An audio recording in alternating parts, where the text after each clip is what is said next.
ପଙ୍କ ମଧ୍ୟରେ ତୁ ଜନମ ହୋଇଲୁ, ପାଣି ଭିତରେ ତୁ ଖେଳି ବୁଲୁଥିଲୁ। କିଏ ଦେଲା ତୋତେ ଡାକି?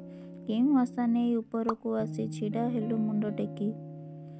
ତପନର କର ଶିରରେ ବାଜିଲା, ଶୀତଳ ସମୀରେ ମୁଣ୍ଡ ଦୋହଲିଲା। ପାଖୁଡ଼ା ହୋଇଲା ମୁକ୍ତ, ପ୍ରଭାକର ସ୍ପର୍ଶେ କମଳ କୁସୁମ ଆନନ୍ଦରେ କଲା ନୃତ୍ୟ।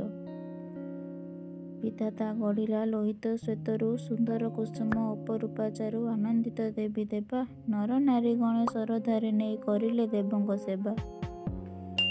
ସୂରୁଜ ଉଇଁଲେ ପଦ୍ମର ପାଖୁଡ଼ା, ଖୋଲି ଦେଇଥାଏ ରୂପର ପସରା। ଦିବାକରକୁ ସେ ଚାହିଁ, ଖିଲି ଖିଲି ହସି ସ୍ଵାଗତ ଜଣାଏ କରୁଣା ଲଭିବା ପାଇଁ। କଳୁଷିତ ପଙ୍କେ ଜନମ ହୋଇ ବି ଆଦର କରନ୍ତି ସର୍ବ ଦେବା ଦେବୀ। ପୁଣି ତ ନୁହଁଇ କେହି, କର୍ମ ଅନୁସାରେ ଫଳ ଲାଭ କରେ ଉଚ୍ଚ ସ୍ଥାନେ ବସିଥାଇ।